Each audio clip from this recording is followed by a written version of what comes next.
Desde hace ya varios meses hemos estado exponiendo el Evangelio de Marcos, versículo a versículo de manera consecutiva. Y en la mañana de hoy nos encontramos en el capítulo 13 de Marcos, una sección conocida como el discurso del Monte de los Olivos, por el lugar en el que esa enseñanza fue expuesta.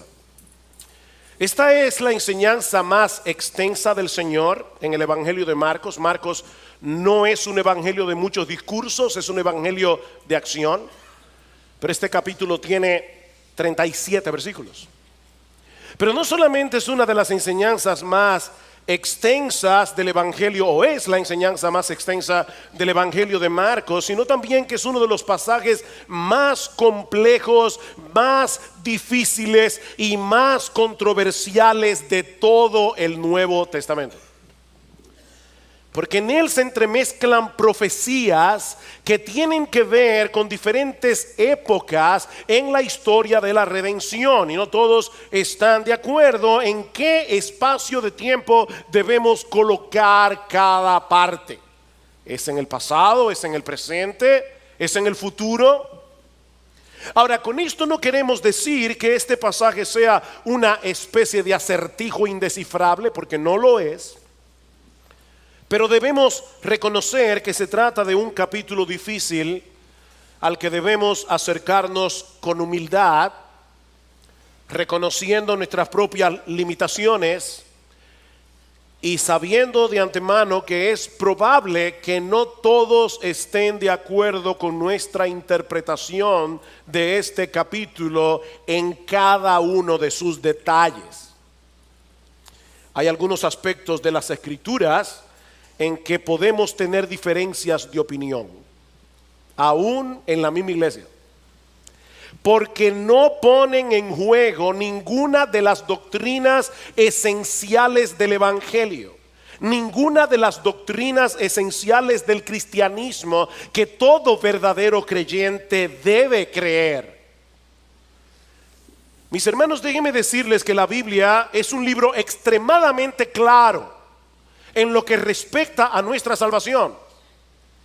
Lo que todos nosotros necesitamos entender y conocer acerca de Cristo, acerca de su obra para ser salvos, para ser cada vez más santo, eso es algo que hasta los niños pueden entender. Pero debemos reconocer que hay porciones de las Escrituras que son más difíciles que otras. De hecho, el mismo Pedro dice que Pablo escribió cosas que son difíciles de interpretar. Y yo creo que el capítulo 13 de Marcos es uno de esos capítulos. Por otra parte, y como yo espero mostrar en un momento, aunque este es un pasaje eminentemente profético, es más que evidente que la intención del Señor con este discurso no era satisfacer nuestra curiosidad por el futuro, es prepararnos para serles fieles a Él en el presente. Voy a repetir eso porque es importante. El Señor no está intentando aquí satisfacer nuestra curiosidad. Y de hecho Él sabía de antemano que este pasaje iba a ser difícil. Pero lo que tú y yo tenemos que entender está tan claro como la luz del mediodía. De ahí las claras advertencias que encontramos a lo largo de todo el discurso. Marcos capítulo 13 versículo 5, Jesús comenzó a decirle: mirad que nadie os engañe. Versículo 9, pero estad alertas. Versículo 18, orad para que esto no sea en invierno. Versículo 21, entonces si algunos dicen: mirad, aquí está el Cristo, o mirad, allí está, no le creáis. Versículo 23, mas vosotros estad alerta, ved que os he dicho todo de antemano. Versículo 28, de la higuera aprended la parábola. Versículo 33, estad alerta, velad. Versículo 35, por tanto velad. Versículo 37, y lo que a vosotros digo, a todos lo digo, velad. Está claro, ¿verdad? Que el Señor está hablando allí con un corazón pastoral. Mis hermanos, la Biblia no fue escrita para que nosotros podamos enterarnos hoy de la noticia de mañana. No fue para eso que Dios nos reveló su palabra. Dios reveló su palabra para que nosotros podamos conocer a Cristo. Dios nos reveló su palabra para que nosotros podamos entender el glorioso mensaje del Evangelio. No solamente para que seamos salvos, sino para que seamos cada vez más santos. Y es mi intención exponer el contenido de este pasaje con ese propósito en mente.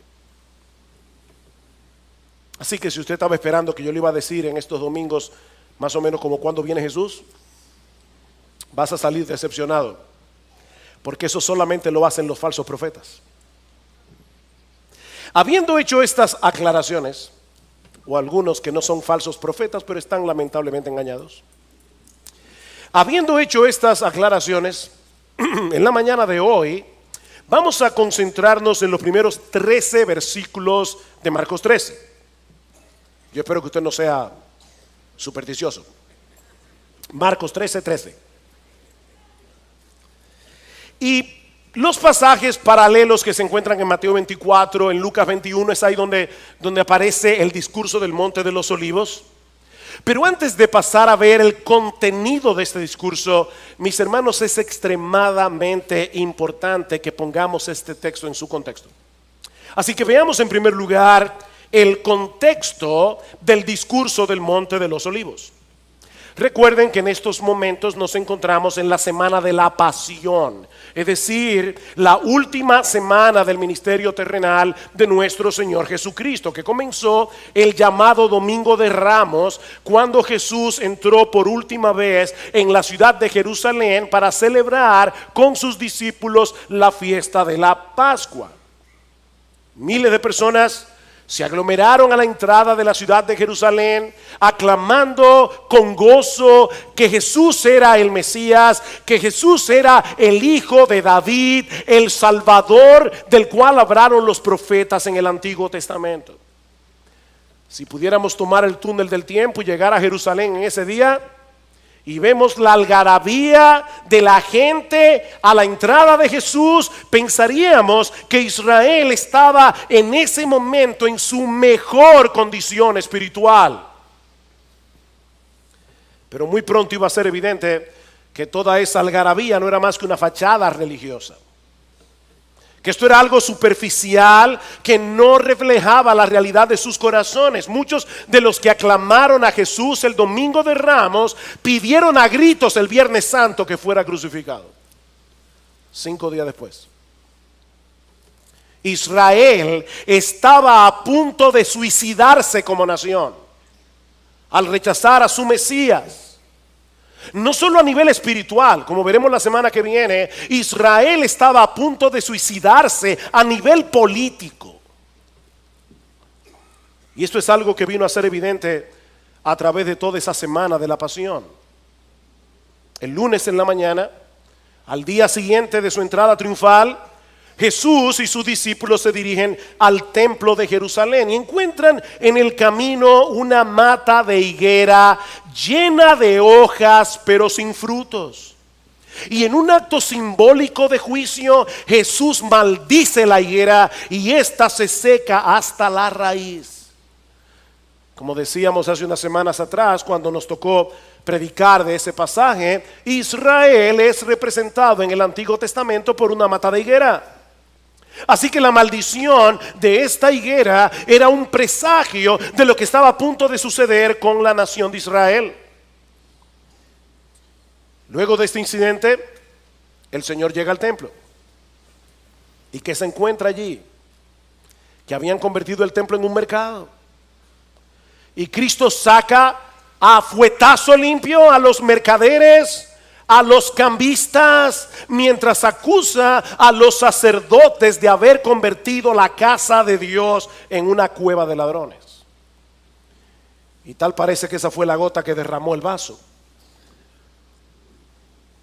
Porque el martes en la mañana Jesús fue confrontado en el templo por los líderes religiosos de Israel, con una serie de preguntas capciosas, tratando de incriminarlo con sus propias palabras y acusarlo de blasfemia.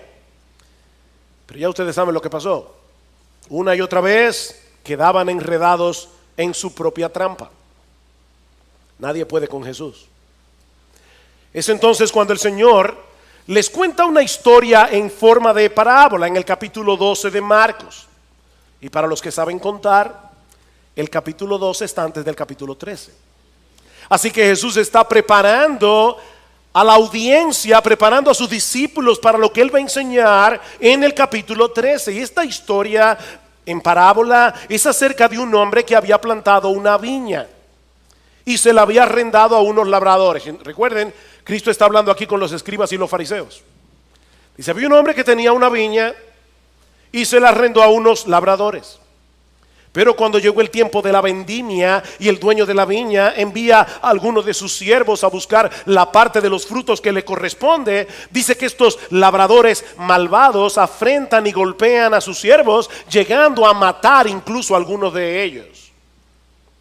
Pero en vez de arremeter contra estos labradores perversos y darles lo que merecían, dice Jesús, escuchen bien, el dueño decide enviarle lo más preciado que tenía, a su propio hijo, al amado de su corazón.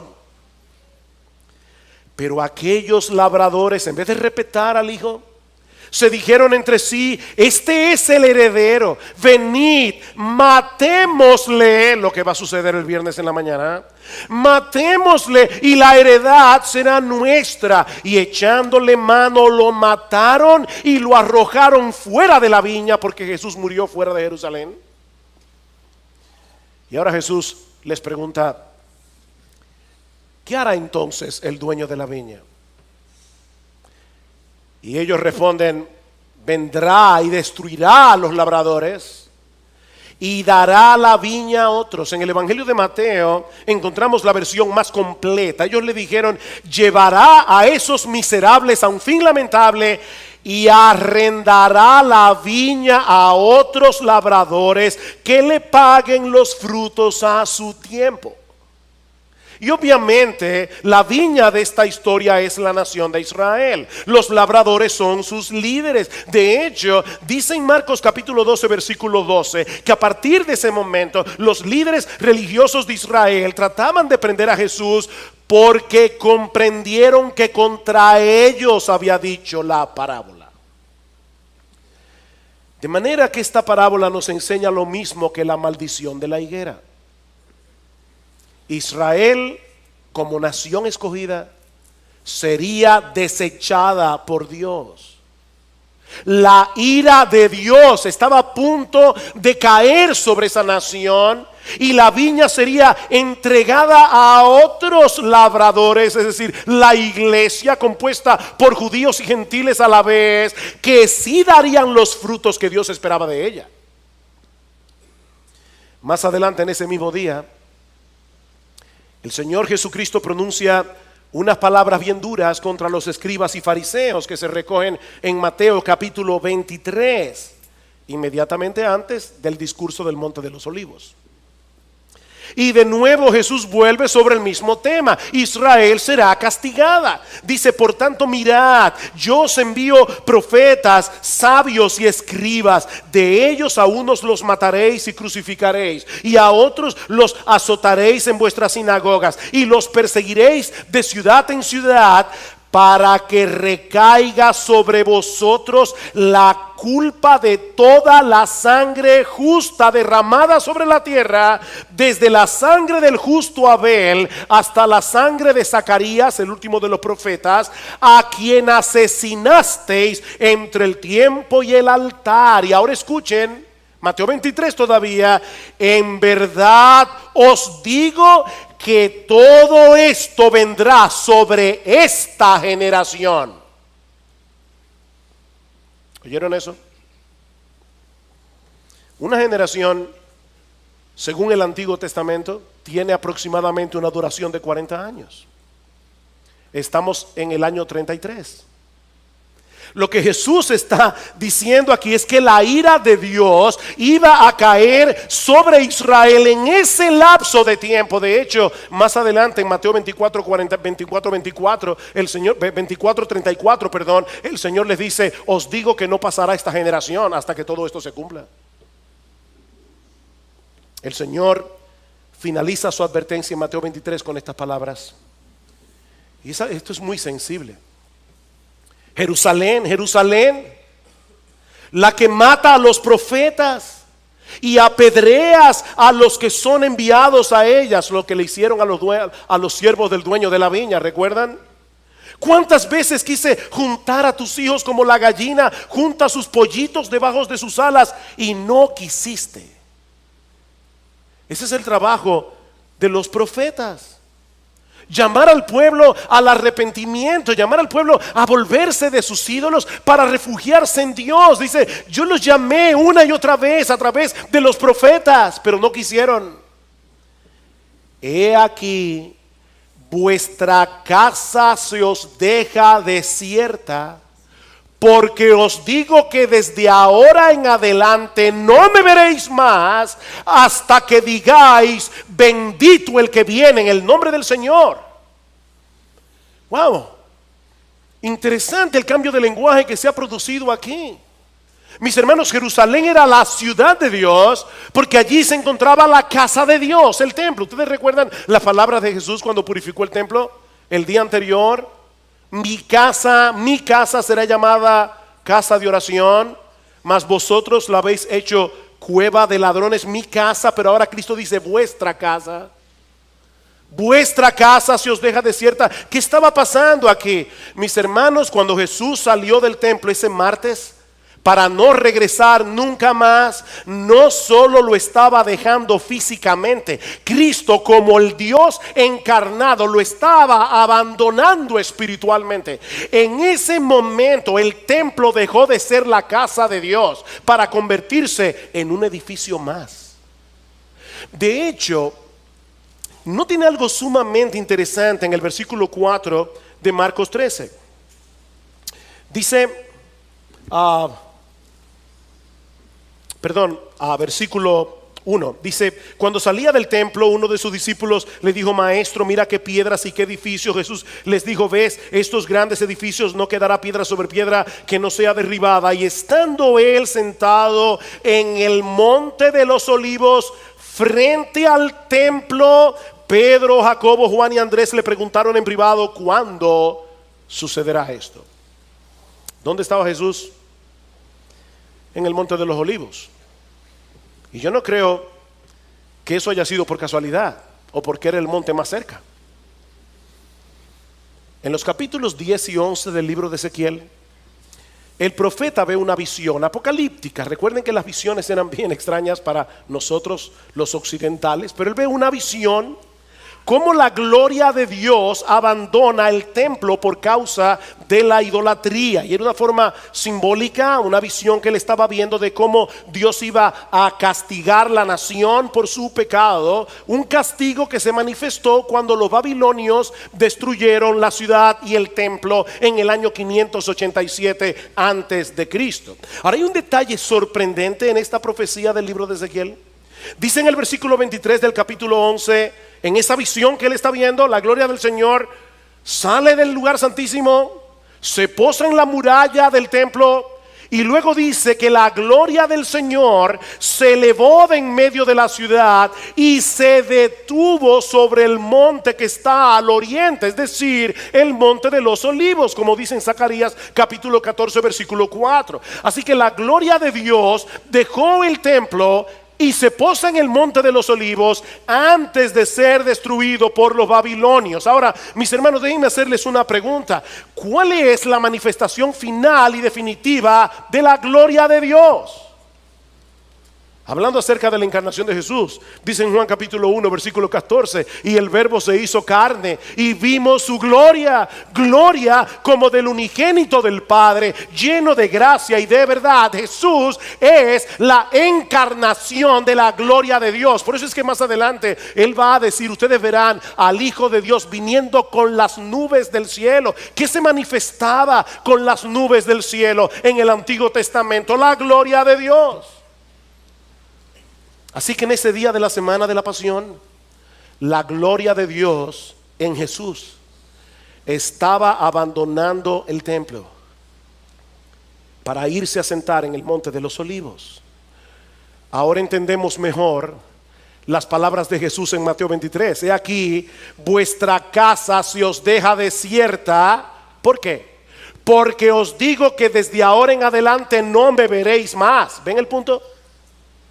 Vuestra casa es desolada, es la misma palabra que se usa en griego aquí. Vuestra casa será desolada porque ustedes no me verán más hasta que digáis, bendito el que viene en el nombre del Señor. Pero yo le voy a hacer una pregunta, ¿esas palabras no le suenan familiares? Bendito el que viene en el nombre del Señor. Eso fue lo que los judíos dijeron cuando Jesús entró en Jerusalén el domingo de Ramos. Y ahora Jesús está diciendo, sí, ustedes me aclamaron a mí ese domingo diciendo, bendito el que viene en el nombre del Señor, hosana en las alturas. Pero todo eso era de la boca para afuera.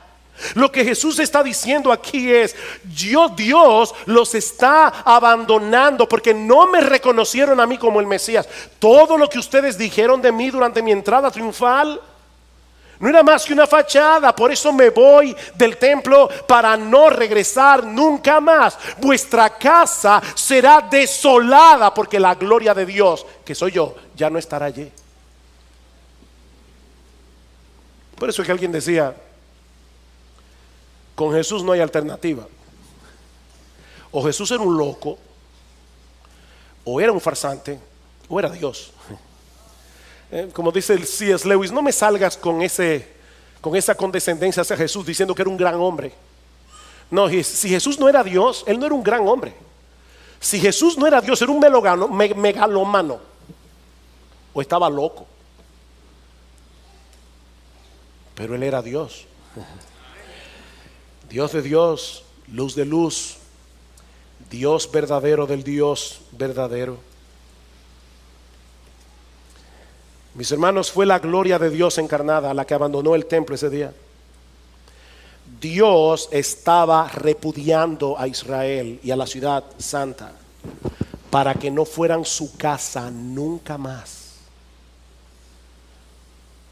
Como bien señala Sam Storms, la destrucción física del templo no era otra cosa que la consumación externa del repudio espiritual de parte de Dios.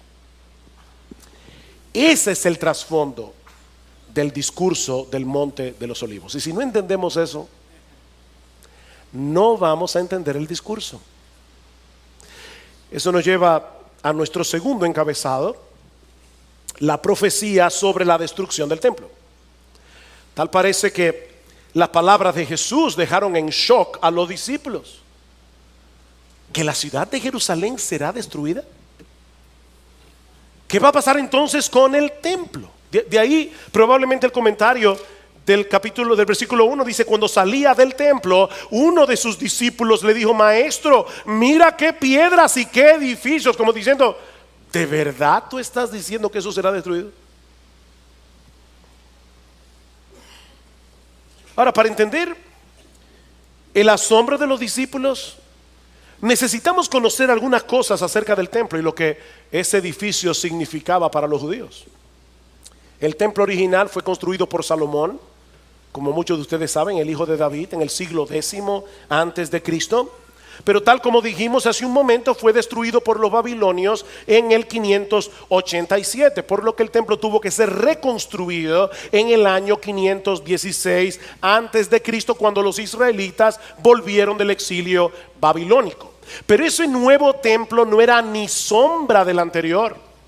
Así que muchos años más tarde, en el 19 antes de Cristo, Herodes el Grande, no lo confundan con el Herodes de los días de Jesús, ese era hijo de Herodes. Este es Herodes el Grande. Herodes el Grande decidió comenzar una remodelación masiva del templo. Herodes era reconocido por sus proyectos de construcción monumentales, pero ninguna de sus obras se compara con el templo de Jerusalén. Todos dicen que el templo llegó a convertirse en uno de los edificios sagrados más esplendorosos del mundo. El historiador judío Flavio Josefo lo describe de esta manera: la parte exterior del edificio tenía todo aquello que pudiese producir asombro al alma y a los ojos, al estar cubierto por todos lados con gruesas planchas de oro Apenas salía el sol, el templo empezaba a irradiar un resplandor tan intenso que los que se esforzaban en mirarlo se veían obligados a desviar sus ojos como si se tratase de rayos solares. A los extranjeros que se aproximaban les parecía desde lejos como una montaña revestida con un manto de nieve, debido a que todo lo que no estaba cubierto de oro era de un blanco purísimo. Para que ustedes tengan una idea, todo el complejo del templo cubría 35 acres de terreno.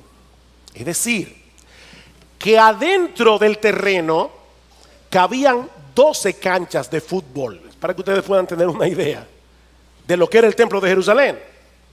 Se calcula aún al día de hoy que algunas de sus piedras, de las piedras que se emplearon para su construcción, pesaban 1.000.000 de libras. De hecho, algunas de las columnas que soportaban el pórtico eran tan anchas que apenas podían ser abarcadas por 3 hombres tocándose con la punta de los dedos. Apenas podían abarcarla. De manera que para los judíos era impensable que un edificio como ese pudiera ser destruido. Eso era imposible. Recuerden, hermanos, estamos en el siglo I, no hay tanques de guerra, no hay bombas. Aparte de que era la casa de Dios. Ellos pensaban, ese edificio es intocable. Ese edificio es la casa de Dios. Imagínense ahora cuando Jesús les dice, versículo 2, ¿ves estos grandes edificios? No quedará piedra sobre piedra que no sea derribada. Y no olviden que el Señor está diciendo, y ustedes lo verán, porque todo esto va a suceder durante esta generación. Ustedes lo verán. Era un shock total. La semana que viene nosotros vamos a hablar más ampliamente acerca del cumplimiento de esta profecía cuando estudiemos los versículos 14 al 23. Pero lo que Jesús está describiendo aquí es una destrucción total. Él está diciendo el templo va a ser destruido hasta los cimientos. No quedará piedra sobre piedra. Y no solo el templo será destruido, toda la ciudad de Jerusalén será destruida. Ese será el clímax de la ira de Dios sobre esta nación por haber desechado a su Mesías. Por eso les decía hace un momento, Israel estaba a punto de suicidarse como nación. En Lucas, el pasaje paralelo, lo describe de esta manera. Recuerden la pregunta de los discípulos, ¿cuándo va a suceder esto? En Lucas 21 el Señor les dice, cuando veáis a Jerusalén rodeada de ejércitos, sabed entonces que su desolación está cerca. Es la misma palabra de Mateo 23:38 cuando dice vuestra casa se os deja desierta. Ahora está diciendo cuando veáis a Jerusalén rodeada de ejércitos, sabed que la destrucción está cerca. Por eso los que estén en Judea huyan a los montes. ¿Saben que los historiadores se extrañan? Porque eso lo vamos a ver más ampliamente la semana que viene. Estoy aquí tratando de no meterme más allá, pero es difícil aguantar la tentación. ¿Saben que los historiadores se extrañan porque muchos judíos, casi la población entera fue arrasada por Tito, por los romanos en el año 70? Pero muy pocos cristianos murieron, muy pocos. ¿Saben por qué? Porque ellos tomaron en serio las palabras de Jesús. Y cuando ellos vieron el ejército de Vespasiano, comandado por Tito su hijo, ellos no le hicieron caso a los que decían, no se preocupen que ya Cristo viene, ya la salvación está cerca, no se vayan de Jerusalén, nosotros vamos a resistir como hombres. Dijo, no, nuestro Señor nos dijo que huyamos a los montes. Y se salvaron. La mayoría de los cristianos huyan a los montes, y los que estén en medio de la ciudad aléjense, y los que estén en los campos no entren en la ciudad, porque estos son días de venganza, para que se cumplan todas las cosas que están escritas Ay de las que estén encintas y de las que estén criando en aquellos días, porque habrá una gran calamidad sobre la tierra e ira sobre este pueblo. Y caerán a filo de espada y serán llevados cautivos a todas las naciones, y Jerusalén será hollada por los gentiles hasta que los tiempos de los gentiles se cumplan. Esa profecía se cumplió tan literalmente que hasta Sosúa llegaron los judíos. Serán llevados cautivos a todas las naciones.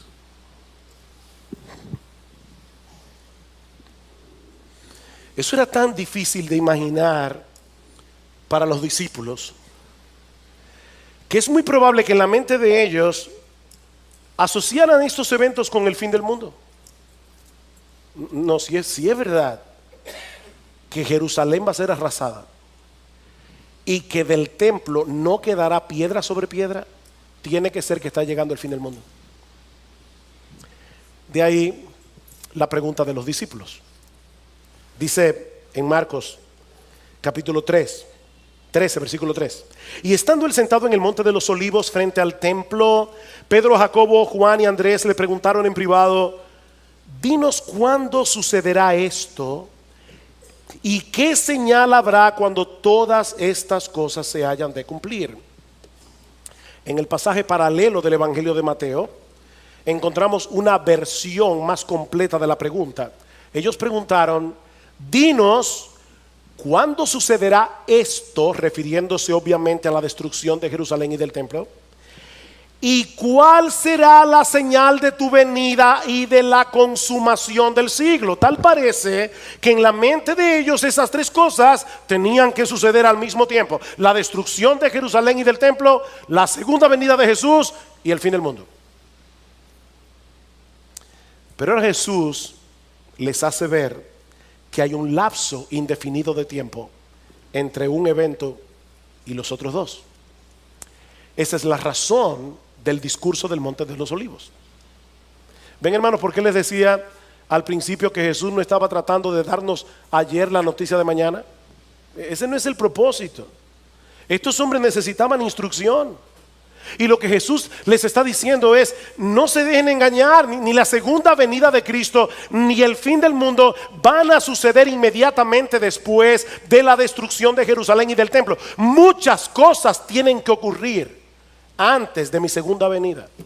Ahora, increíble, Cristo no ha muerto todavía en la cruz y Él está diciendo: yo voy a morir, voy a resucitar, voy a subir al cielo y vuelvo otra vez. Pero no conecten una cosa con la otra, porque primero viene la destrucción de Jerusalén, la destrucción del templo, y luego viene mi segunda venida. Si ellos no entendían eso, no solamente serían fácilmente engañados, sino que podían sentirse profundamente frustrados al estar esperando algo que no iba a suceder en el tiempo en que ellos pensaban que iba a suceder. De ahí las advertencias del Señor en los versículos 5 al 13. Cristo da dos advertencias que voy a ver muy brevemente. La primera en los versículos 5 al 8. Y básicamente lo que el Señor les está diciendo allí es: tengan cuidado, no se dejen engañar por supuestas señales. Vean el versículo 5. Jesús comenzó a decirles: mirad que nadie os engañe. Muchos vendrán en mi nombre diciendo: yo soy el Cristo, y engañarán a muchos. Y cuando oigáis de guerras y de rumores de guerras, no os alarméis. Roma estaba en paz en esos días. Pero luego del suicidio de Nerón en el 68, vino un tiempo de tanta revuelta que en el año 69, después de Cristo, un año antes de la destrucción del templo, hubo 4 emperadores en Roma en un solo año. Oiréis de guerra, rumores de guerra. No os alarméis. Es necesario que todo esto suceda, pero todavía no es el fin. Porque se levantará nación contra nación y reino contra reino, y habrá terremotos y hambres en diversos lugares. Esto solo es el comienzo de dolores.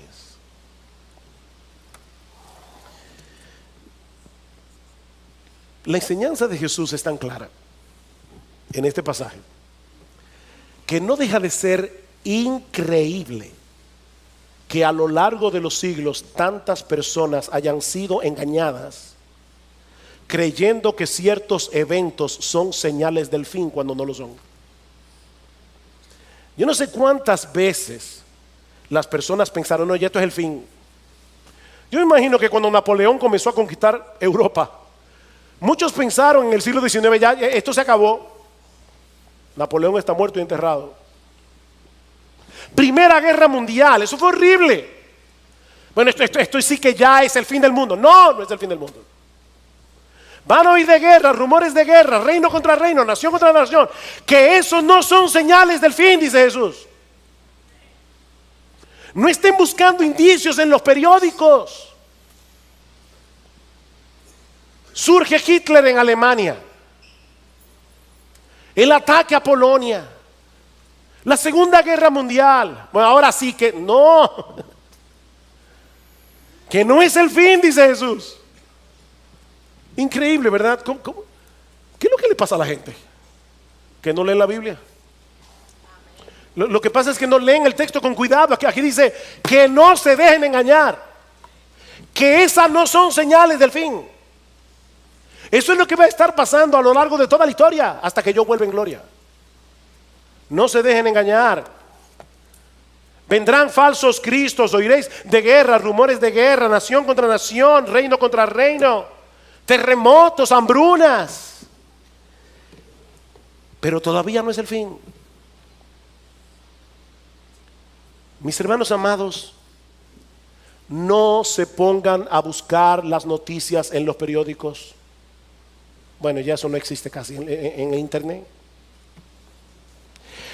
No se pongan a buscar noticias buscando algún indicio de la venida de Cristo, porque van a terminar extraviándose. Esto es solo el comienzo de dolores, dice Jesús. Y esta es una referencia a los dolores de la mujer encinta. Es como si Jesús estuviera diciendo: la historia del mundo ya está preñada para dar a luz en algún momento el evento glorioso de mi segunda venida. Pero mis hermanos, nosotros no tenemos ni idea del tiempo que va a durar el parto. ¿Saben que hay mujeres que se pasan 24 horas con dolores? Y hay otras que en el tercer pujo dan a luz y duran 2 horas. No sabemos. Eso es lo que Jesús está diciendo. No sabemos. Eso nadie lo sabe. Tal vez, y digo esto con cuidado, pero tal vez pudiéramos decir que así como los dolores de la mujer encinta se van intensificando y haciendo cada vez más agudos a medida que se acerca el alumbramiento del bebé, bueno, de una manera similar, las señales que el Señor está mencionando aquí puede que se intensifiquen y se hagan más seguidas y agudas a medida que nos acercamos a su segunda venida, pero aún eso es muy impreciso. ¿Cómo sabemos cuántas guerras, cuántos terremotos, cuántas hambrunas tienen que llegar para que Jesús regrese en gloria? Así que primera advertencia: no se dejen engañar. Segunda advertencia, versículos 9 al 13. El Señor les dice: los creyentes van a sufrir persecución durante toda esa era, de un modo u otro, por causa mía, dice Jesús. Lo dice 2 veces, por causa mía. Pero en vez de detener el avance de la iglesia, ¿saben qué dice el Señor? Esas persecuciones servirán para llevar el evangelio a todas partes y para purificar a la iglesia, para saber quiénes son suyos y quiénes no lo son. Versículo 9. Pero estad alertas, porque os entregarán a los tribunales y seréis azotados en las sinagogas y compareceréis delante de gobernadores y reyes por mi causa, para testimonio a ellos. Voy a usar, dice el Señor, esas mismas persecuciones para que ustedes lleguen a lugares donde probablemente no habrían podido llegar de otra forma. Y en esos lugares, delante de reyes, delante de gobernadores, ustedes van a dar testimonio de mí. Van a dar testimonio de mí. Versículo 10. Pero primero el evangelio debe ser predicado a todas las naciones. Es como si el Señor estuviera diciendo: no se preocupen por las persecuciones, la iglesia nunca será exterminada. Hay momentos, ¿verdad?, en que parece que el mal, el humanismo secular se va a tragar a la iglesia. Jesús dice: no importa cuánta persecución haya, la iglesia va a durar hasta que yo vuelva. Porque este evangelio será predicado a todas las naciones. Este es un indicativo claro, mis hermanos, de que la segunda venida no podía suceder inmediatamente después de la destrucción del templo. Y no tengo una palabrita importante. Primero el evangelio debe ser predicado. ¿Vieron eso? Es un deber. Primero el evangelio debe ser predicado. Mis hermanos, para nosotros no es una opción predicar el evangelio. Nosotros estamos aquí en este mundo para predicar el evangelio. Y dice Cristo, y ese evangelio va a llegar a todas las naciones. Y el evangelio de Mateo añade: y entonces vendrá el fin. Entonces vendrá el fin. ¿Recuerdan la promesa dada a Abraham? En ti serán benditas todas las familias de la tierra. Jesús es ese hijo de Abraham, en quien han sido benditas con la salvación todas las familias de la tierra. Este evangelio va a llegar a todas las familias de la tierra. Pero mis hermanos, una vez más, nosotros no podemos saber cuándo la iglesia habrá completado esta comisión para poder decir: ya faltan 15 minutos para que llegue el Señor. No lo sabemos. Versículo 11. Y cuando os lleven y os entreguen, no os preocupéis de antemano por lo que vais a decir, sino que lo que os sea dado en aquella hora, eso hablad, porque no sois vosotros los que hablad, sino el Espíritu Santo. Imagínense a los apóstoles escuchando, estos 12 pescadores, la mayoría de ellos pecadores, hombres del pueblo, y Jesús les está diciendo: ustedes van a ser llevados delante de reyes, van a ser llevados delante de gobernadores y van a dar testimonio de mí. Probablemente estaban temblando, y ahora Cristo les dice: no tengan temor. No tengan temor.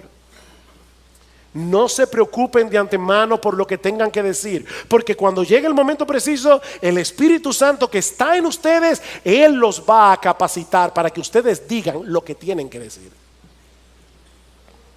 Él les dará el coraje, Él les dará las palabras. Y ¿saben qué, mis hermanos? Aunque esa promesa se cumple primariamente en los apóstoles, secundariamente para todos nosotros, porque después de Pentecostés el Espíritu Santo mora en todos los que son verdaderos creyentes.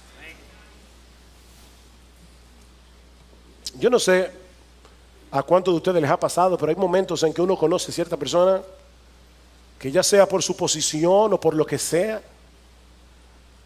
uno se siente intimidado. Si a ti no te ha pasado, te felicito. A mí me ha pasado. Y uno dice: Señor, yo tengo que predicarle el evangelio. Yo no sé ni cómo voy a comenzar, pero por favor, Señor, ayúdame.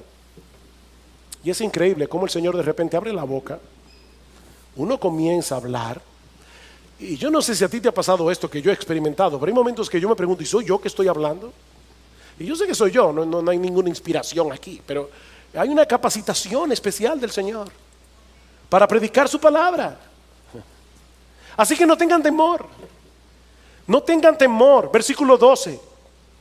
Y el hermano entregará la muerte al hermano, y el padre al hijo, y los hijos se levantarán contra los padres y les causarán la muerte, y seréis odiados de todos por causa de mi nombre. No es fácil experimentar persecución de parte del gobierno, pero mis hermanos, cuando esa persecución viene de la familia, es mucho más doloroso, es mucho más difícil de soportar. Pero mis hermanos, eso es lo que millones de creyentes han tenido que sufrir a lo largo de la historia. En lugares islámicos hay padres que han entregado a muerte a sus propios hijos por haberse convertido al cristianismo.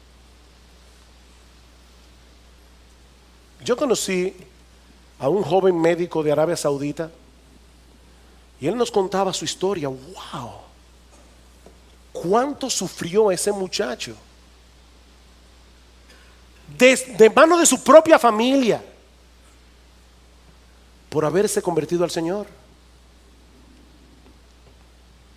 Y noten que Jesús no está hablando aquí de un simple rechazo de parte de los miembros de la familia. No, es mucho más que eso. Jesús está diciendo aquí que el aborrecimiento del mundo hacia Él es tan profundo que por causa de nuestra identificación con Él, dice, seréis aborrecidos de todo por causa mía. Dicen aquellos lugares y momentos donde el evangelio es ilegal, donde ser cristiano es ilegal, el hermano entregará la muerte al hermano, el padre al hijo, los hijos se levantarán contra los padres y los harán morir.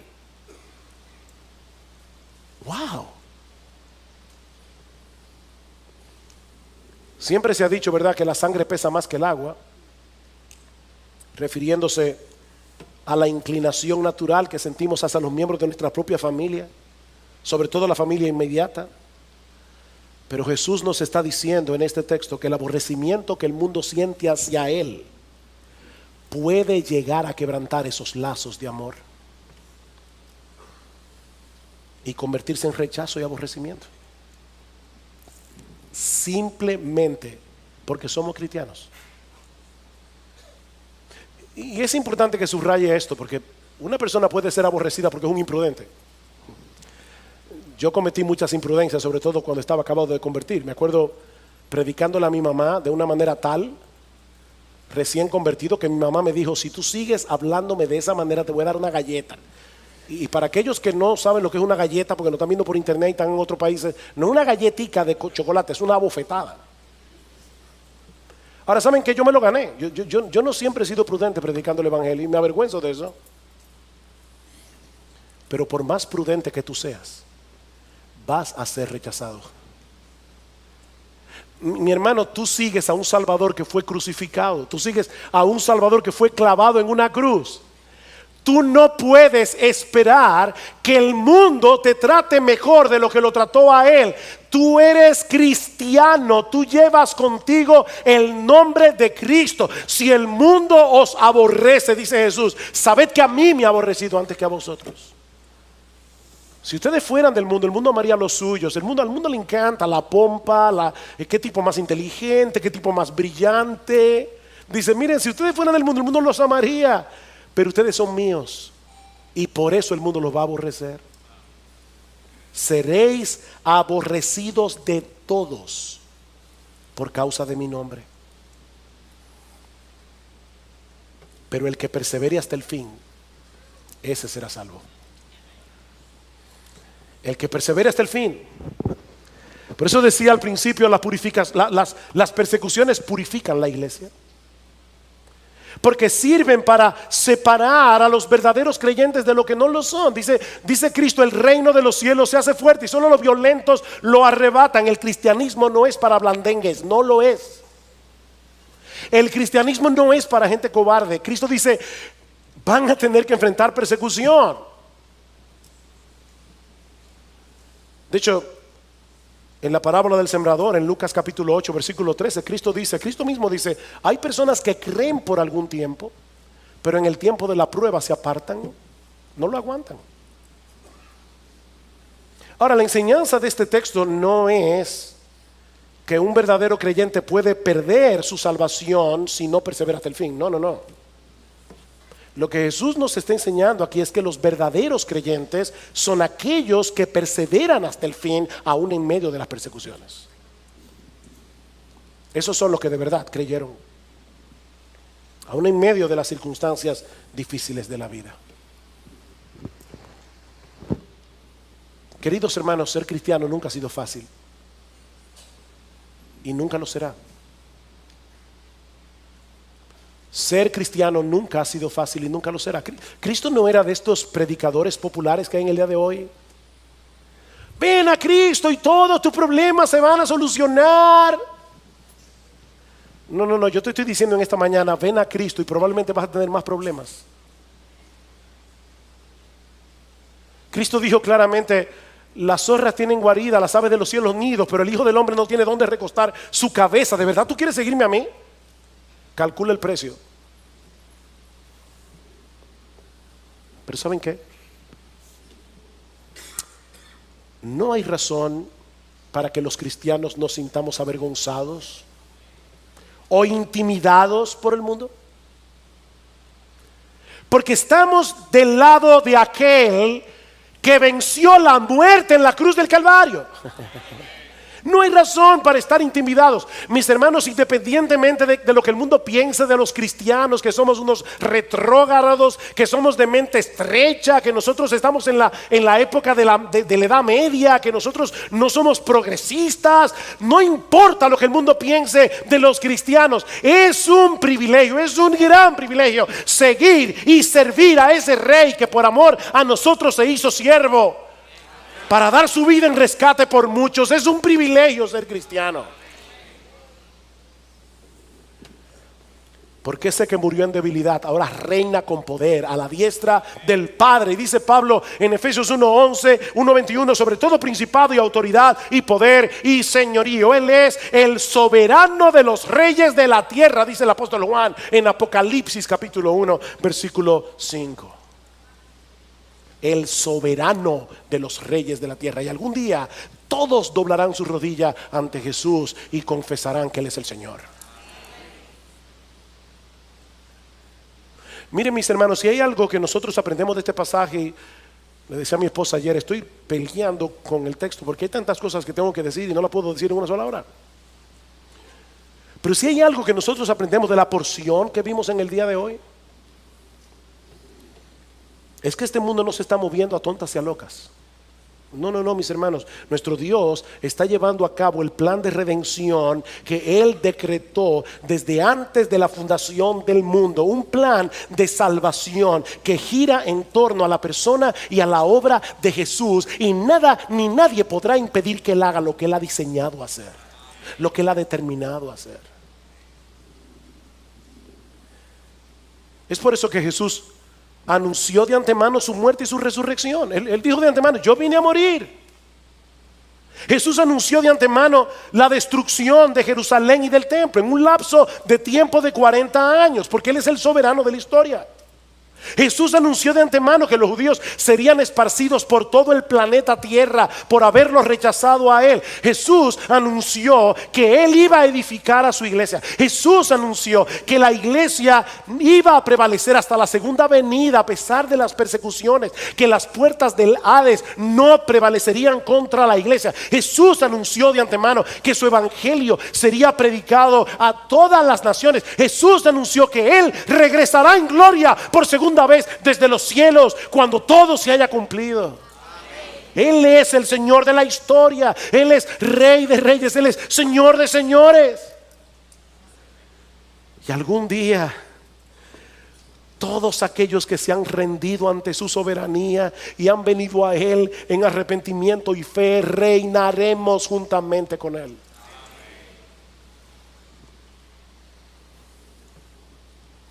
Mi amigo, ¿de qué lado estarás tú ese día? ¿De qué lado estarás tú ese día?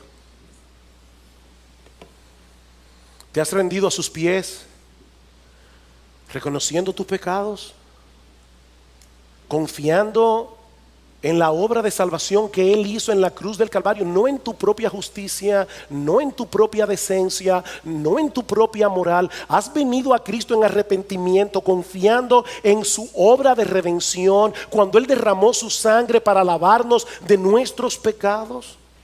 De tal manera que hoy tú puedes decir con toda certeza y a boca llena que Jesús es tu Señor, no el del otro, tu Señor.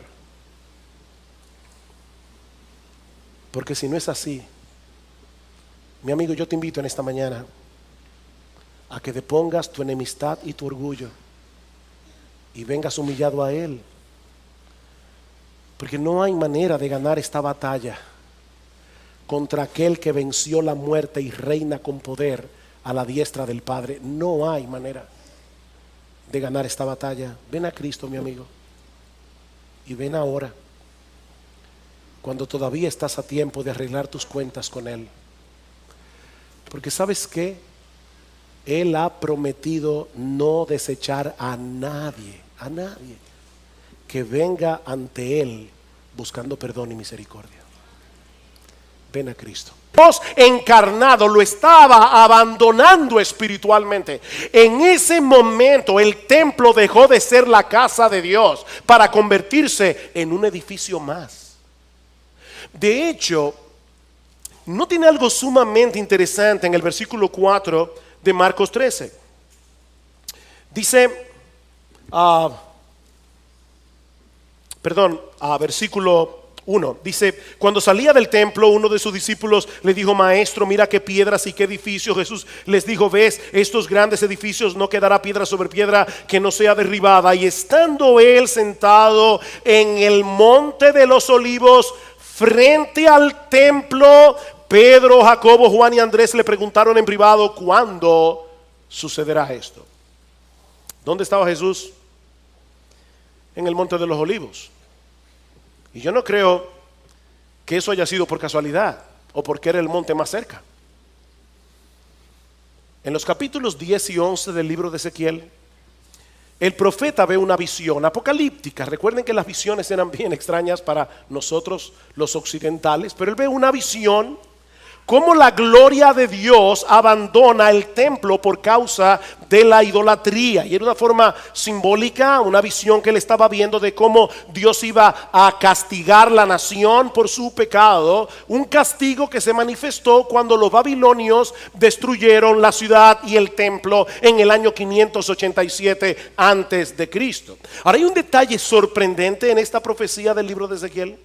Dice en el versículo 23 del capítulo 11, en esa visión que él está viendo, la gloria del Señor sale del lugar santísimo, se posa en la muralla del templo, y luego dice que la gloria del Señor se elevó de en medio de la ciudad y se detuvo sobre el monte que está al oriente, es decir, el monte de los olivos, como dice en Zacarías capítulo 14 versículo 4. Así que la gloria de Dios dejó el templo y se posa en el monte de los olivos antes de ser destruido por los babilonios. Ahora, mis hermanos, déjenme hacerles una pregunta. ¿Cuál es la manifestación final y definitiva de la gloria de Dios?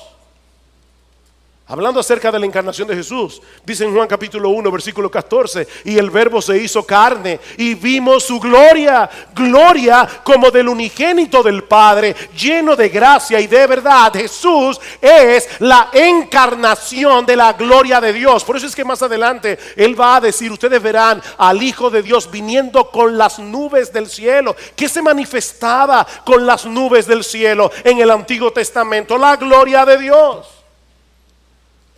Así que en ese día de la semana de la pasión, la gloria de Dios en Jesús estaba abandonando el templo para irse a sentar en el monte de los olivos.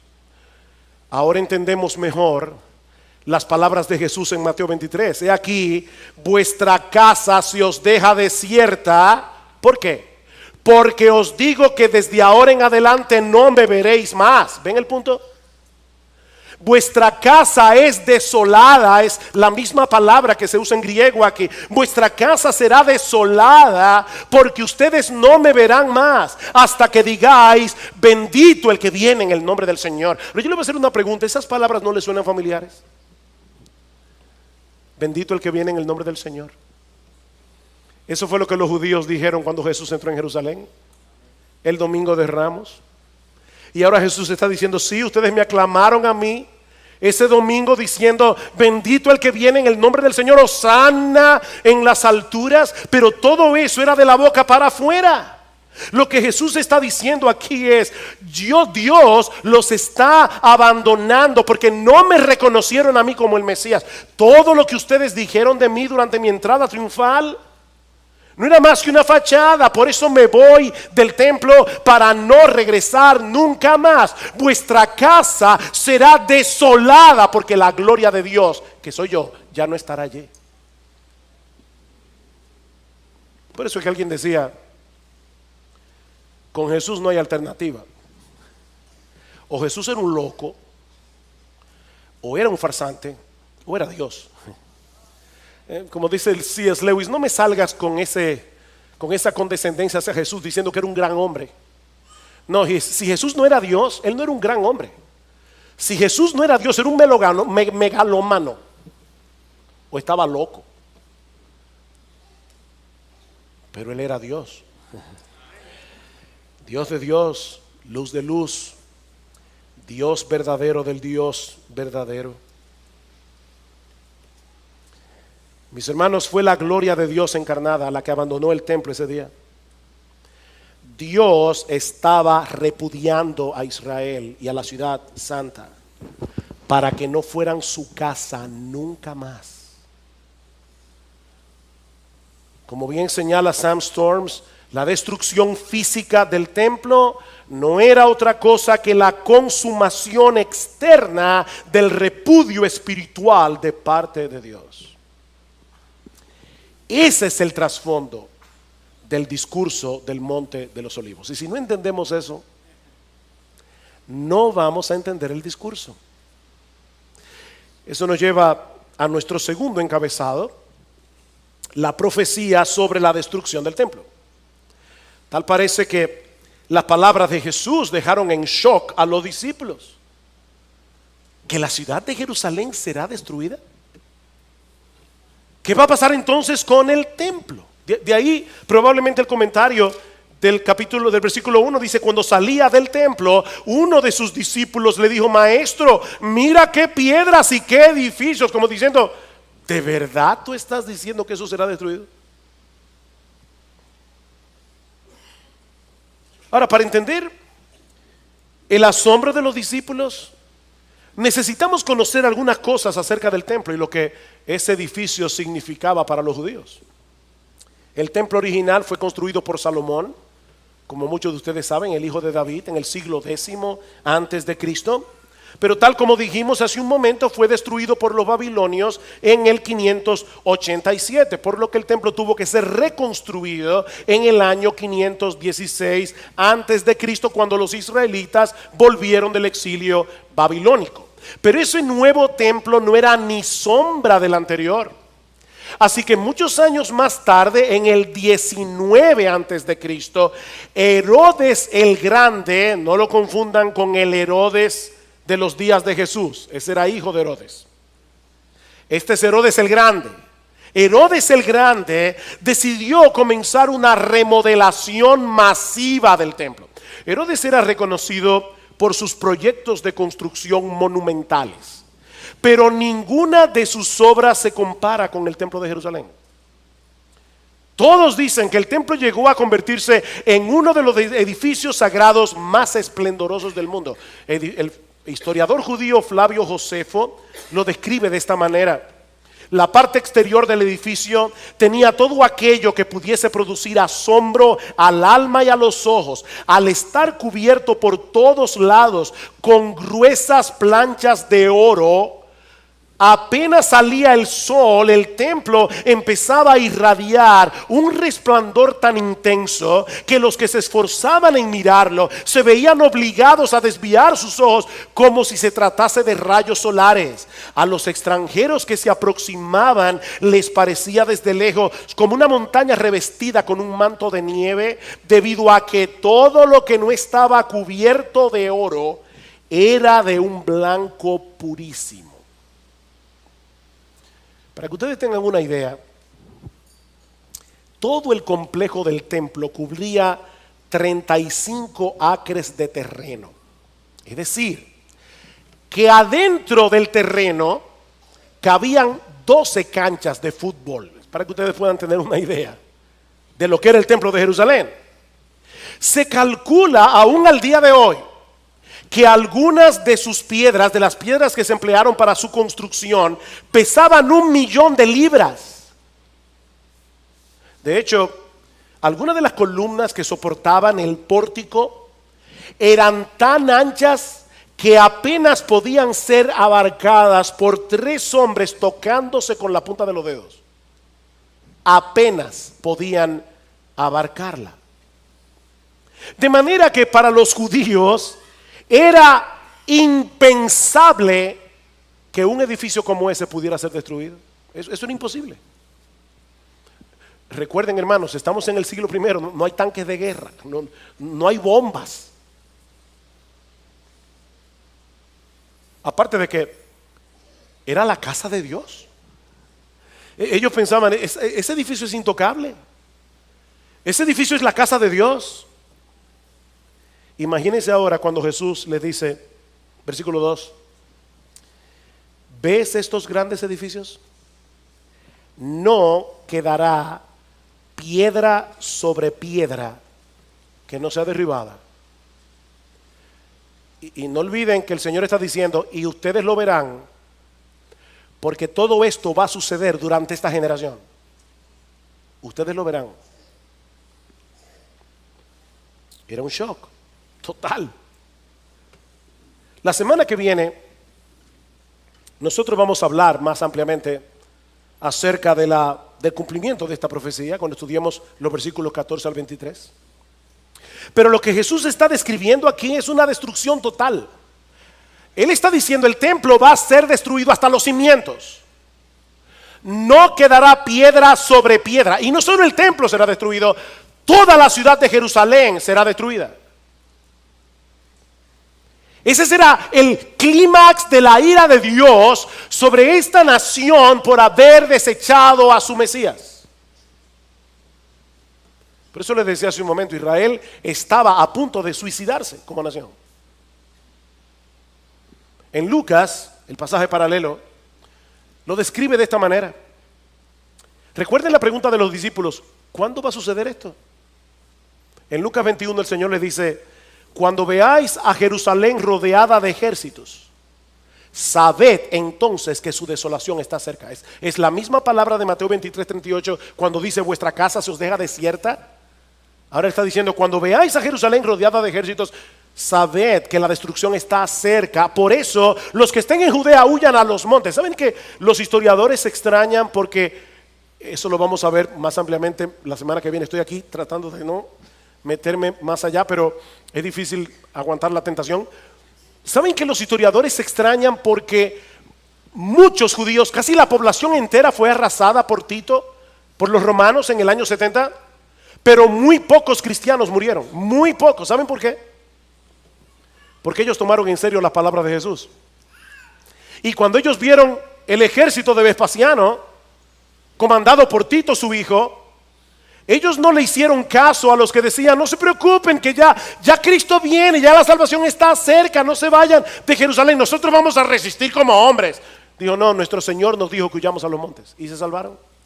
La mayoría de los cristianos huyan a los montes, y los que estén en medio de la ciudad, aléjense, y los que estén en los campos, no entren en la ciudad, porque estos son días de venganza, para que se cumplan todas las cosas que están escritas.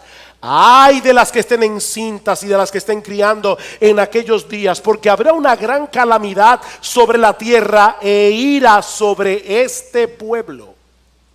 Y caerán a filo de espada y serán llevados cautivos a todas las naciones, y Jerusalén será hollada por los gentiles hasta que los tiempos de los gentiles se cumplan.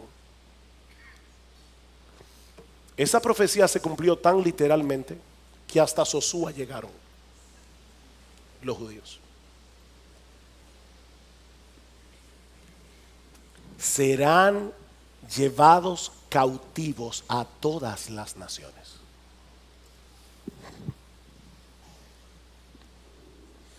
Eso era tan difícil de imaginar para los discípulos que es muy probable que en la mente de ellos asociaran estos eventos con el fin del mundo.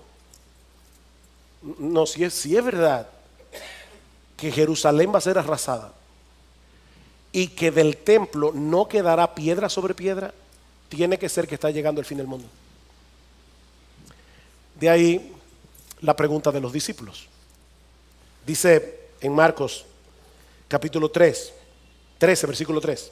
Y estando él sentado en el monte de los olivos frente al templo, Pedro, Jacobo, Juan y Andrés le preguntaron en privado: dinos cuándo sucederá esto y qué señal habrá cuando todas estas cosas se hayan de cumplir. En el pasaje paralelo del Evangelio de Mateo encontramos una versión más completa de la pregunta. Ellos preguntaron: dinos cuándo sucederá esto, refiriéndose obviamente a la destrucción de Jerusalén y del templo. ¿Y cuál será la señal de tu venida y de la consumación del siglo? Tal parece que en la mente de ellos esas tres cosas tenían que suceder al mismo tiempo: la destrucción de Jerusalén y del templo, la segunda venida de Jesús y el fin del mundo. Pero ahora Jesús les hace ver que hay un lapso indefinido de tiempo entre un evento y los otros dos. Esa es la razón del discurso del Monte de los Olivos. Ven, hermanos, ¿por qué les decía al principio que Jesús no estaba tratando de darnos ayer la noticia de mañana? Ese no es el propósito. Estos hombres necesitaban instrucción.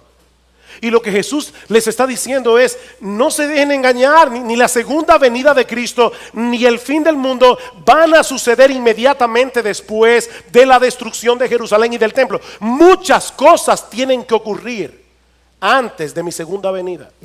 Ahora, increíble, Cristo no ha muerto todavía en la cruz y Él está diciendo: yo voy a morir, voy a resucitar, voy a subir al cielo y vuelvo otra vez. Pero no conecten una cosa con la otra, porque primero viene la destrucción de Jerusalén, la destrucción del templo, y luego viene mi segunda venida. Si ellos no entendían eso, no solamente serían fácilmente engañados, sino que podían sentirse profundamente frustrados al estar esperando algo que no iba a suceder en el tiempo en que ellos pensaban que iba a suceder. De ahí las advertencias del Señor en los versículos 5 al 13. Cristo da dos advertencias que voy a ver muy brevemente. La primera en los versículos 5 al 8. Y básicamente lo que el Señor les está diciendo allí es: tengan cuidado, no se dejen engañar por supuestas señales. Vean el versículo 5. Jesús comenzó a decirles: mirad que nadie os engañe. Muchos vendrán en mi nombre diciendo: yo soy el Cristo, y engañarán a muchos. Y cuando oigáis de guerras y de rumores de guerras, no os alarméis. Roma estaba en paz en esos días. Pero luego del suicidio de Nerón en el 68, vino un tiempo de tanta revuelta que en el año 69, después de Cristo, un año antes de la destrucción del templo, hubo 4 emperadores en Roma en un solo año. Oiréis de guerra, rumores de guerra. No os alarméis. Es necesario que todo esto suceda, pero todavía no es el fin. Porque se levantará nación contra nación y reino contra reino, y habrá terremotos y hambres en diversos lugares. Esto solo es el comienzo de dolores.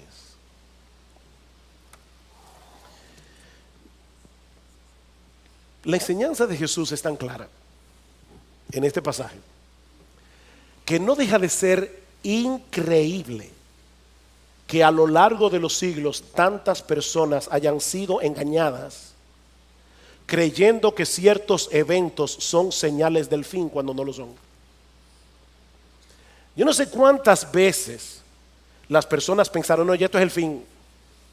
Yo me imagino que cuando Napoleón comenzó a conquistar Europa, muchos pensaron en el siglo XIX: ya esto se acabó, Napoleón está muerto y enterrado.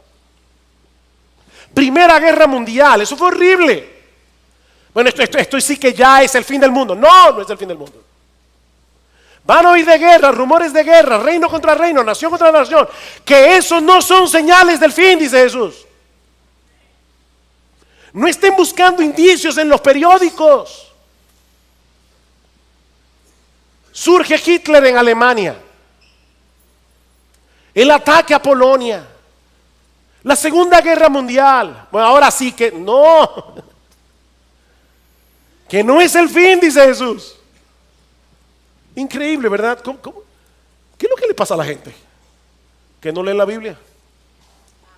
Lo que pasa es que no leen el texto con cuidado. Aquí dice que no se dejen engañar, que esas no son señales del fin. Eso es lo que va a estar pasando a lo largo de toda la historia hasta que yo vuelva en gloria. No se dejen engañar. Vendrán falsos cristos, oiréis de guerra, rumores de guerra, nación contra nación, reino contra reino, terremotos, hambrunas. Pero todavía no es el fin. Mis hermanos amados, no se pongan a buscar las noticias en los periódicos. Bueno, ya eso no existe casi en internet. No se pongan a buscar noticias buscando algún indicio de la venida de Cristo, porque van a terminar extraviándose. Esto es solo el comienzo de dolores, dice Jesús. Y esta es una referencia a los dolores de la mujer encinta. Es como si Jesús estuviera diciendo: la historia del mundo ya está preñada para dar a luz en algún momento el evento glorioso de mi segunda venida. Pero mis hermanos, nosotros no tenemos ni idea del tiempo que va a durar el parto. ¿Saben que hay mujeres que se pasan 24 horas con dolores? Y hay otras que en el tercer pujo dan a luz y duran 2 horas. No sabemos. Eso es lo que Jesús está diciendo. No sabemos. Eso nadie lo sabe. Tal vez, y digo esto con cuidado, pero tal vez pudiéramos decir que así como los dolores de la mujer encinta se van intensificando y haciendo cada vez más agudos a medida que se acerca el alumbramiento del bebé, bueno, de una manera similar, las señales que el Señor está mencionando aquí puede que se intensifiquen y se hagan más seguidas y agudas a medida que nos acercamos a su segunda venida, pero aún eso es muy impreciso. ¿Cómo sabemos cuántas guerras, cuántos terremotos, cuántas hambrunas tienen que llegar para que Jesús regrese en gloria? Así que primera advertencia: no se dejen engañar. Segunda advertencia, versículos 9 al 13. El Señor les dice: los creyentes van a sufrir persecución durante toda esa era, de un modo u otro, por causa mía, dice Jesús. Lo dice 2 veces: por causa mía. Pero en vez de detener el avance de la iglesia, ¿saben qué dice el Señor? Esas persecuciones servirán para llevar el evangelio a todas partes y para purificar a la iglesia, para saber quiénes son suyos y quiénes no lo son. Versículo 9. Pero estad alertas, porque os entregarán a los tribunales y seréis azotados en las sinagogas y compareceréis delante de gobernadores y reyes por mi causa, para testimonio a ellos. Voy a usar, dice el Señor, esas mismas persecuciones para que ustedes lleguen a lugares donde probablemente no habrían podido llegar de otra forma. Y en esos lugares, delante de reyes, delante de gobernadores, ustedes van a dar testimonio de mí. Van a dar testimonio de mí. Versículo 10. Pero primero el evangelio debe ser predicado a todas las naciones. Es como si el Señor estuviera diciendo: no se preocupen por las persecuciones, la iglesia nunca será exterminada. Hay momentos, ¿verdad?, en que parece que el mal, el humanismo secular se va a tragar a la iglesia. Jesús dice: no importa cuánta persecución haya, la iglesia va a durar hasta que yo vuelva. Porque este evangelio será predicado a todas las naciones. Este es un indicativo claro, mis hermanos, de que la segunda venida no podía suceder inmediatamente después de la destrucción del templo. Y no tengo una palabrita importante. Primero el evangelio debe ser predicado. ¿Vieron eso? Es un deber. Primero el evangelio debe ser predicado. Mis hermanos, para nosotros no es una opción predicar el evangelio. Nosotros estamos aquí en este mundo para predicar el Evangelio. Y dice Cristo, y ese Evangelio va a llegar a todas las naciones. Y el Evangelio de Mateo añade, y entonces vendrá el fin. Entonces vendrá el fin. ¿Recuerdan la promesa dada a Abraham? En ti serán benditas todas las familias de la tierra. Jesús es ese hijo de Abraham, en quien han sido benditas con la salvación todas las familias de la tierra. Este evangelio va a llegar a todas las familias de la tierra. Pero mis hermanos, una vez más, nosotros no podemos saber cuándo la iglesia habrá completado esta comisión para poder decir, ya faltan 15 minutos para que llegue el Señor. No lo sabemos. Versículo 11. Y cuando os lleven y os entreguen, no os preocupéis de antemano por lo que vais a decir, sino que lo que os sea dado en aquella hora, eso hablad, porque no sois vosotros los que hablad, sino el Espíritu Santo. Imagínense a los apóstoles escuchando, estos 12 pescadores, la mayoría de ellos pescadores, hombres del pueblo, y Jesús les está diciendo, ustedes van a ser llevados delante de reyes, van a ser llevados delante de gobernadores y van a dar testimonio de mí. Probablemente estaban temblando y ahora Cristo les dice, no tengan temor, no tengan temor.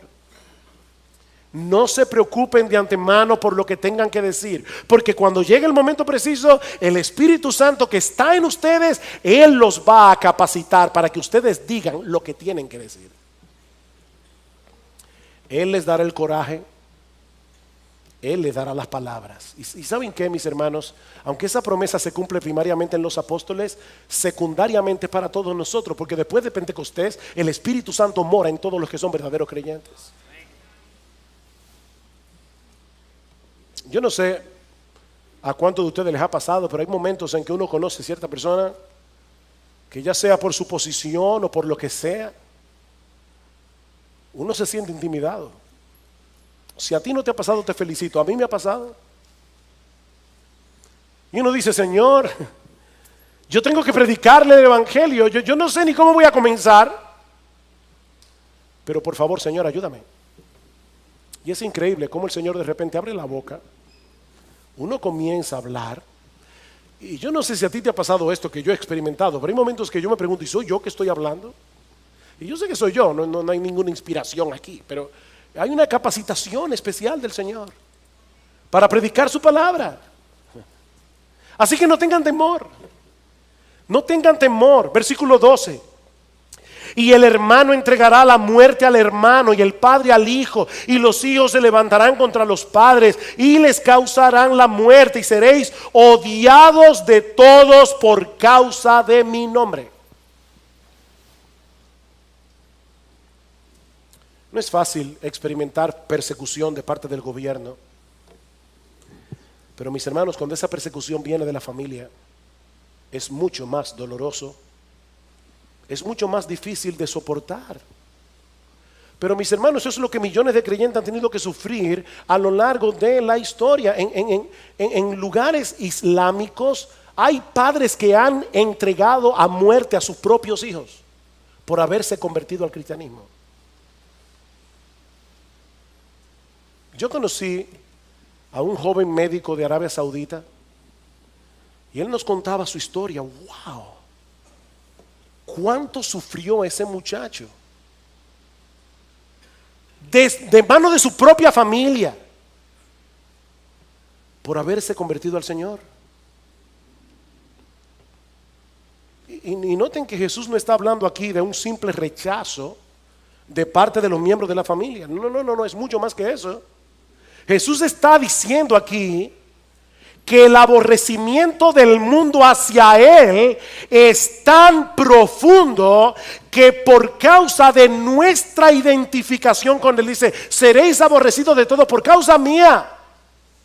Dicen aquellos lugares y momentos donde el evangelio es ilegal, donde ser cristiano es ilegal, el hermano entregará la muerte al hermano, el padre al hijo, los hijos se levantarán contra los padres y los harán morir. Wow. Siempre se ha dicho, ¿verdad?, que la sangre pesa más que el agua, refiriéndose a la inclinación natural que sentimos hacia los miembros de nuestra propia familia. sobre todo la familia inmediata. Pero Jesús nos está diciendo en este texto que el aborrecimiento que el mundo siente hacia Él puede llegar a quebrantar esos lazos de amor y convertirse en rechazo y aborrecimiento, simplemente porque somos cristianos. Y es importante que subraye esto, porque una persona puede ser aborrecida porque es un imprudente. Yo cometí muchas imprudencias, sobre todo cuando estaba acabado de convertir. Me acuerdo predicándole a mi mamá de una manera tal, recién convertido, que mi mamá me dijo: si tú sigues hablándome de esa manera te voy a dar una galleta. Y para aquellos que no saben lo que es una galleta, porque lo están viendo por internet y están en otros países, no es una galletica de chocolate, es una bofetada. Ahora, ¿saben que yo me lo gané? Yo no siempre he sido prudente predicando el evangelio y me avergüenzo de eso. Pero por más prudente que tú seas, vas a ser rechazado. Mi hermano, tú sigues a un Salvador que fue crucificado. Tú sigues a un Salvador que fue clavado en una cruz. Tú no puedes esperar que el mundo te trate mejor de lo que lo trató a Él. Tú eres cristiano, tú llevas contigo el nombre de Cristo. Si el mundo os aborrece, dice Jesús, sabed que a mí me ha aborrecido antes que a vosotros. Si ustedes fueran del mundo, el mundo amaría los suyos. Al mundo le encanta la pompa, qué tipo más inteligente, qué tipo más brillante. Dice: miren, si ustedes fueran del mundo, el mundo los amaría. Pero ustedes son míos y por eso el mundo los va a aborrecer. Seréis aborrecidos de todos por causa de mi nombre. Pero el que persevere hasta el fin, ese será salvo. El que persevere hasta el fin. Por eso decía al principio, las persecuciones purifican la iglesia, porque sirven para separar a los verdaderos creyentes de lo que no lo son. Dice Cristo: el reino de los cielos se hace fuerte y solo los violentos lo arrebatan. El cristianismo no es para blandengues, no lo es. El cristianismo no es para gente cobarde. Cristo dice: van a tener que enfrentar persecución. De hecho, en la parábola del sembrador, en Lucas capítulo 8, versículo 13, Cristo mismo dice: hay personas que creen por algún tiempo, pero en el tiempo de la prueba se apartan, no lo aguantan. Ahora, la enseñanza de este texto no es que un verdadero creyente puede perder su salvación si no persevera hasta el fin. No. Lo que Jesús nos está enseñando aquí es que los verdaderos creyentes son aquellos que perseveran hasta el fin, aún en medio de las persecuciones.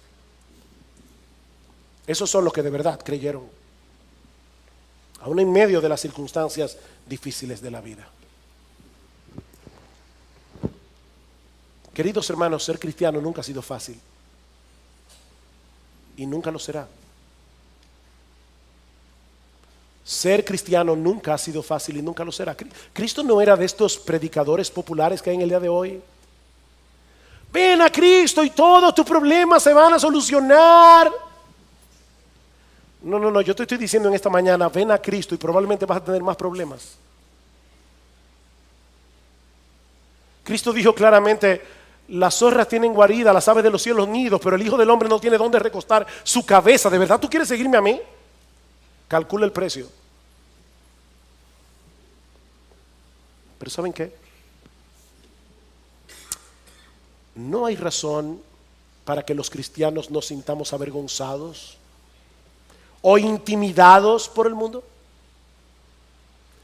porque estamos del lado de aquel que venció la muerte en la cruz del Calvario. No hay razón para estar intimidados. Mis hermanos, independientemente de lo que el mundo piense de los cristianos, que somos unos retrógrados, que somos de mente estrecha, que nosotros estamos en la época de la Edad Media, que nosotros no somos progresistas, no importa lo que el mundo piense de los cristianos. Es un privilegio, es un gran privilegio seguir y servir a ese Rey que por amor a nosotros se hizo siervo, para dar su vida en rescate por muchos. Es un privilegio ser cristiano. Porque ese que murió en debilidad ahora reina con poder a la diestra del Padre. Y dice Pablo en Efesios 1:11, 1:21, sobre todo principado y autoridad y poder y señorío. Él es el soberano de los reyes de la tierra, dice el apóstol Juan en Apocalipsis capítulo 1, versículo 5. El soberano de los reyes de la tierra. Y algún día todos doblarán su rodilla ante Jesús y confesarán que Él es el Señor. Miren, mis hermanos, si hay algo que nosotros aprendemos de este pasaje, le decía a mi esposa ayer, estoy peleando con el texto porque hay tantas cosas que tengo que decir y no las puedo decir en una sola hora. Pero si hay algo que nosotros aprendemos de la porción que vimos en el día de hoy, es que este mundo no se está moviendo a tontas y a locas. No, mis hermanos, nuestro Dios está llevando a cabo el plan de redención que Él decretó desde antes de la fundación del mundo. Un plan de salvación que gira en torno a la persona y a la obra de Jesús. Y nada ni nadie podrá impedir que Él haga lo que Él ha diseñado hacer, lo que Él ha determinado hacer. Es por eso que Jesús anunció de antemano su muerte y su resurrección. Él dijo de antemano: yo vine a morir. Jesús anunció de antemano la destrucción de Jerusalén y del templo en un lapso de tiempo de 40 años, porque Él es el soberano de la historia. Jesús anunció de antemano que los judíos serían esparcidos por todo el planeta Tierra por haberlos rechazado a Él. Jesús anunció que Él iba a edificar a su iglesia. Jesús anunció que la iglesia iba a prevalecer hasta la segunda venida a pesar de las persecuciones, que las puertas del Hades no prevalecerían contra la iglesia. Jesús anunció de antemano que su evangelio sería predicado a todas las naciones. Jesús anunció que Él regresará en gloria por segunda vez desde los cielos cuando todo se haya cumplido. Él es el Señor de la historia. Él es Rey de reyes. Él es Señor de señores.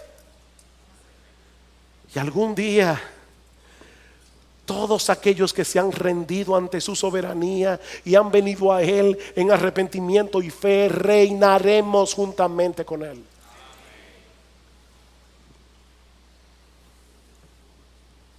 Mi amigo, ¿de qué lado estarás tú ese día? ¿De qué lado estarás tú ese día? ¿Te has rendido a sus pies, reconociendo tus pecados, confiando en la obra de salvación que Él hizo en la cruz del Calvario? No en tu propia justicia, no en tu propia decencia, no en tu propia moral. Has venido a Cristo en arrepentimiento, confiando en su obra de redención, cuando Él derramó su sangre para lavarnos de nuestros pecados. De tal manera que hoy tú puedes decir con toda certeza y a boca llena que Jesús es tu Señor. No el del otro, tu Señor. Porque si no es así, mi amigo, yo te invito en esta mañana a que depongas tu enemistad y tu orgullo y vengas humillado a Él. Porque no hay manera de ganar esta batalla contra aquel que venció la muerte y reina con poder a la diestra del Padre. No hay manera de ganar esta batalla. Ven a Cristo, mi amigo, y ven ahora, cuando todavía estás a tiempo de arreglar tus cuentas con Él. Porque ¿sabes qué? Él ha prometido no desechar a nadie que venga ante Él buscando perdón y misericordia. Ven a Cristo y ven ahora.